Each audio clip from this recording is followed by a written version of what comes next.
LPG policy.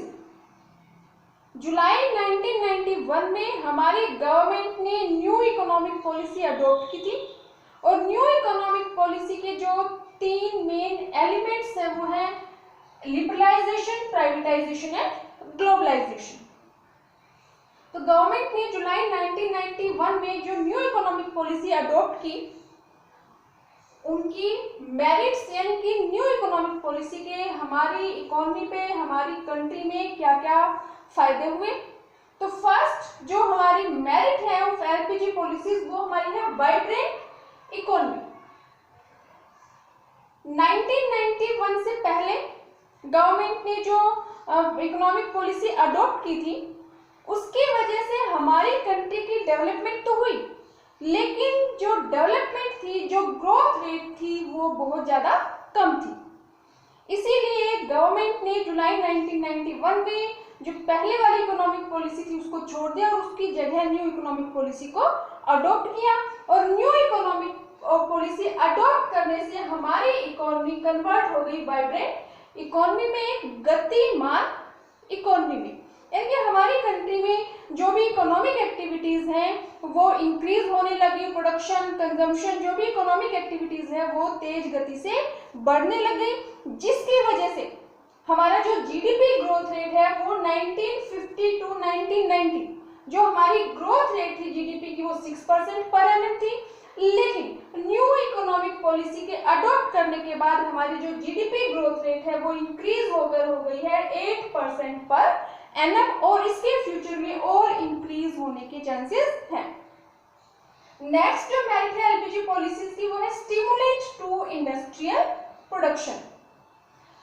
New economic policy के adopt करने से पहले हमारा जो प्राइवेट सेक्टर था उसकी रेगुलेटेड डेवलपमेंट थी। प्राइवेट सेक्टर को अपना नया बिजनेस शुरू करने से पहले लाइसेंस लेना पड़ता था, एक्सपेंशन के लिए लाइसेंस लेना पड़ता था, डाइवर्सिफिकेशन के लिए लाइसेंस लेना पड़ता था। स्मॉल स्केल इंडस्ट्रीज के लिए भी एरिया रिजर्व किए गए थे जिनमें लार्ज स्केल इंडस्ट्री एंट्री नहीं कर सकती थी। लेकिन एलपीजी के अडॉप्ट करने के बाद हमारी जो इंडस्ट्रियल प्रोडक्शन है उसको प्रेरणा मिली है, उसको मोटिवेशन मिला है, क्योंकि जो प्राइवेट सेक्टर है अब उनको अपना नया बिजनेस शुरू करने के लिए लाइसेंस लेने की जरूरत नहीं है, एक्सपेंशन के लिए लाइसेंस लेने की जरूरत नहीं है और ना ही डाइवर्सिफिकेशन के लिए लाइसेंस लेने की जरूरत है। सिर्फ 5 इंडस्ट्रीज हैं जिनमें अगर कोई भी पर्सन इन्वेस्टमेंट करना चाहे, अपना बिजनेस शुरू करना चाहे तो उसको लाइसेंस लेने की जरूरत है। फॉर एग्जाम्पल जैसे कि जो 5 इंडस्ट्री है वो है हमारी लिक्विड, सिगरेट, डिफेंस इक्विपमेंट और जो डेंजरस केमिकल्स हैं, इंडस्ट्रियल एक्सप्लोजिव। ये 5 इंडस्ट्रीज हैं जिनमें अगर कोई इन्वेस्टमेंट करना चाहे तो गवर्नमेंट से लाइसेंस लेना पड़ता है और बाकी इंडस्ट्रीज में इन्वेस्टमेंट के लिए लाइसेंस लेने की जरूरत नहीं है। इसीलिए हमारा जो इंडस्ट्रियल प्रोडक्शन है वो इंक्रीज हुआ है। और जो हमारी आईटी इंडस्ट्री है वो तो हमारी अचीव्ड ग्लोबल रिकॉग्निशन, जो हमारी आईटी इंडस्ट्री है उसने विश्व में अपनी एक पहचान बनाई है और हमारी जो इंडियन इकोनॉमी है वो 10th लार्जेस्ट इंडस्ट्रियल इकोनॉमी बन चुकी है। नेक्स्ट जो मेरिट है एलपीजी पॉलिसी की, एक चेक ऑन फिस्कल डेफिसिट।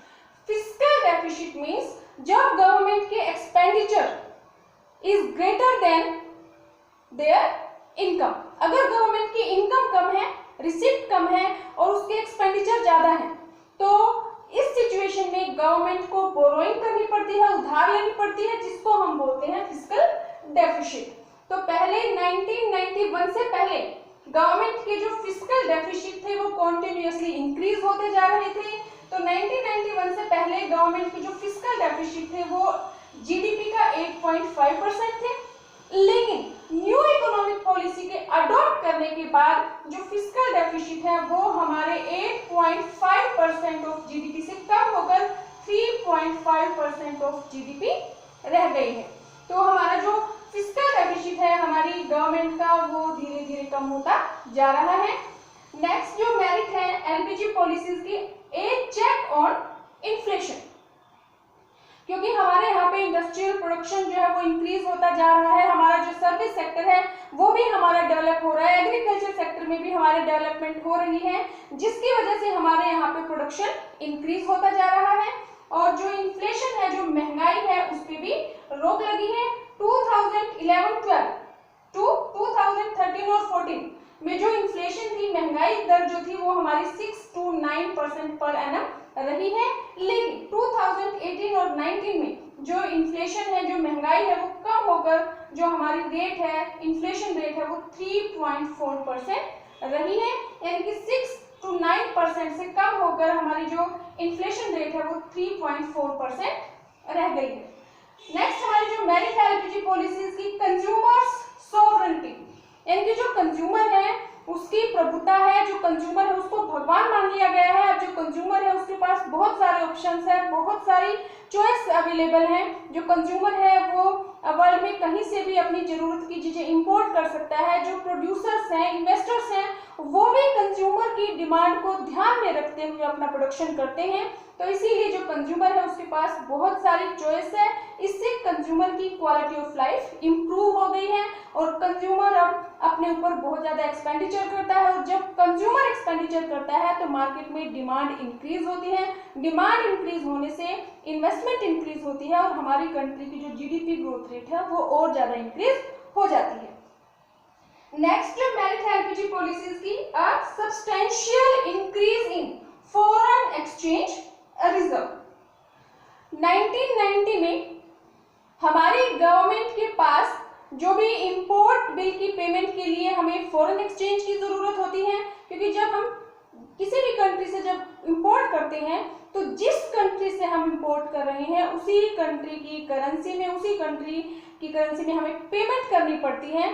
तो 1990 के एंड तक हमारी गवर्नमेंट के पास 2 वीक के इंपोर्ट बिल पे करने के लिए भी फॉरेन एक्सचेंज नहीं था। लेकिन न्यू इकोनॉमिक पॉलिसी के अडॉप्ट करने के बाद हमारे यहाँ पे इंडस्ट्रियल प्रोडक्शन में इंक्रीज हुआ है। हमारे यहाँ की जो इकोनॉमी है वो वाइब्रेंट इकोनॉमी बन गई है। हमारे कंट्री के एक्सपोर्ट इंक्रीज हुए हैं, जिसकी वजह से हमारे यहाँ पे जो फॉरेन एक्सचेंज है उसमें बहुत ज्यादा वृद्धि हुई है। नेक्स्ट जो मैरिटाइम एलपीजी पॉलिसीज की वो है flow of private foreign investment.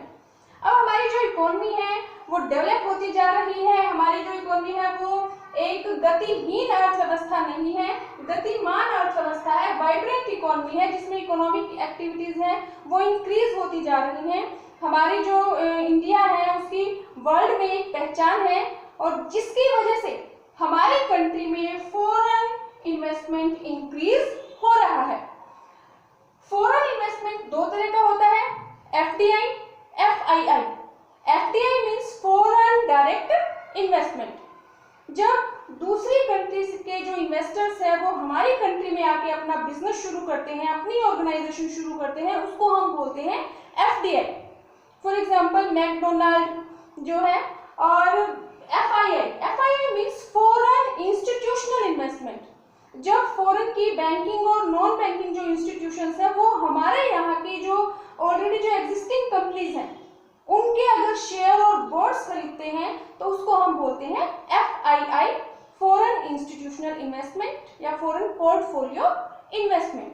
तो हमारे यहाँ पे दोनों तरह की इन्वेस्टमेंट में इंक्रीज हुआ है, फॉरेन डायरेक्ट इन्वेस्टमेंट में भी और फॉरेन इंस्टीट्यूशनल इन्वेस्टमेंट में भी। नेक्स्ट जो मैरिटाइम एलपीजी पॉलिसीज की वो है recognition of India as an emerging economic power. हमारी जो इंडिया है वो एक उभरती हुई आर्थिक शक्ति के रूप में सामने आ रही है। हमारी जो इंडियन इकोनॉमी है उसको वर्ल्ड की जो इकोनॉमी है उसमें एक पहचान मिली है। हमारी जो इकोनॉमिक रैंकिंग है वो हमारी इंक्रीज हो रही है, और जो फॉरेन जो कंट्रीज है वो हमारी कंट्री में इन्वेस्टमेंट करना चाहती हैं। हमारे यहाँ पे फॉरेन इन्वेस्टमेंट इंक्रीज होती जा रही है। नेक्स्ट जो मैरिटाइम एलपीजी पॉलिसीज की, a shift from monopoly market to competitive market. 1990 से पहले हमारे यहाँ पे जो पब्लिक सेक्टर की मोनोपोली थी, सिर्फ पब्लिक सेक्टर के लिए जो इम्पोर्टेंट 17 इंडस्ट्रीज थी वो रिजर्व कर रखी थी। लेकिन न्यू इकोनॉमिक पॉलिसी के अडॉप्ट करने के बाद हमारी गवर्नमेंट ने लिबरलाइजेशन, प्राइवेटाइजेशन, ग्लोबलाइजेशन की पॉलिसी अडॉप्ट की, जिसकी वजह से हमारे यहाँ से जो मोनोपोली मार्केट है वो कन्वर्ट हो गया है कॉम्पिटिटिव मार्केट में।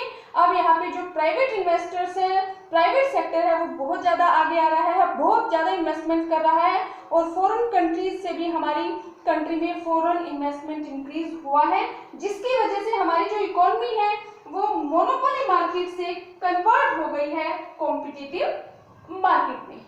हमारे यहाँ पे पहले जो फिएट और एम्बेसडर ही गाड़ियाँ होती थी और लोगों की मजबूरी होती थी कि सिर्फ फिएट और एम्बेसडर गाड़ियों को खरीदें, लेकिन अब हमारे यहाँ पे अगर आप गाड़ियाँ देखें तो उनकी संख्या बहुत ज़्यादा इंक्रीज हो गई है, जिससे पता चलता है कि हमारी जो इकोनॉमी है वो मोनोपोली मार्केट से कन्वर्ट हो गई है कॉम्पिटिटिव मार्केट में।